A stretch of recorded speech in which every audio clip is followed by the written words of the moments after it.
This perennial equatorial Asian vine is now a sought-after culinary ingredient that's high in health benefits and bursting with color. It's easy to grow and plays well with other plants. Stick around to find out more on this episode of The Clumsy Gardener.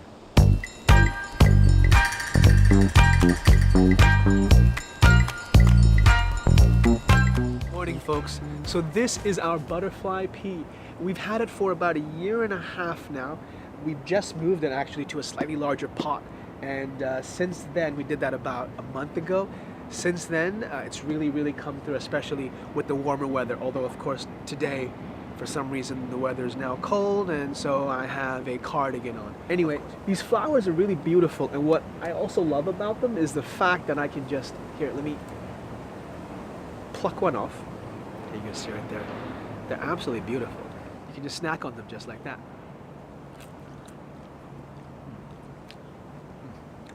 They're kind of sweet, very mild and delicate, a little bit of crispness, and it's kind of juicy as well. So it's great. These edible flowers, you can have them in the garden, you can just snack on them. But what they're known more for, sorry, let me swallow some petal first, but also tea and turning things blue. So today we're going to go over how you can make tea if you have some butterfly pea. Didn't even mean to make it rhyme.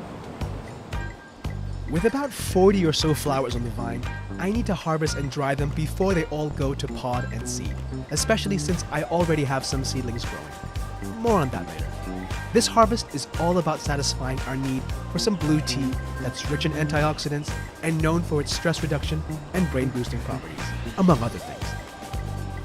There are other color varieties, but blue and purple seem to be the most ubiquitous. It's also a nitrogen fixer, making it an ideal companion plant. Whew. 250. Got 250.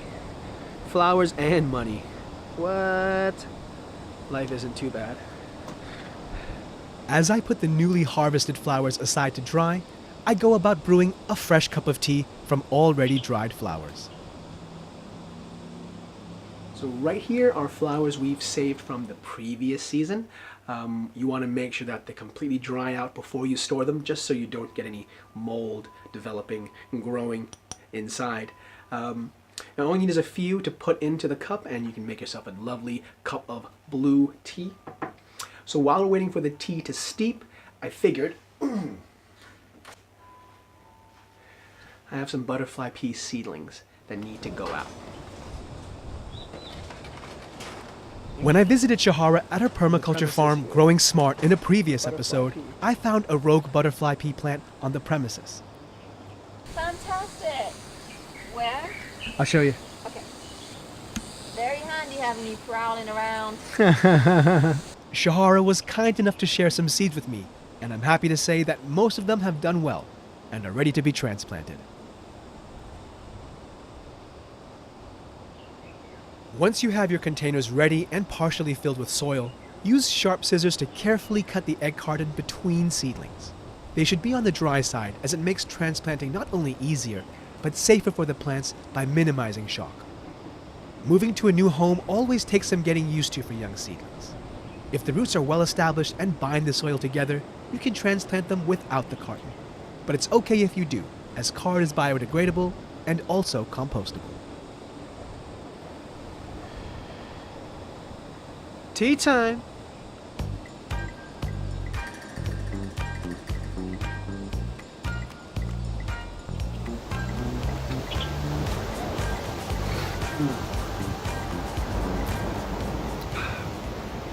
Very light and refreshing.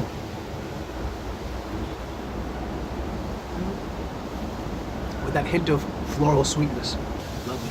So there you have it. Butterfly pea tea and transplanting from egg cartons. These guys should do just fine.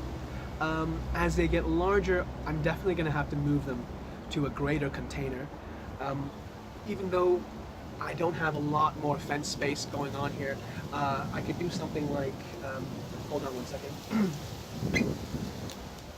Since I have them right next to me, I think I'd just show you. You can always make a little teepee, pop it into a larger container, and you can just train it to go around it.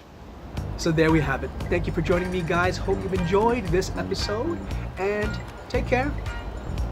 Happy growing. We'll see you next time.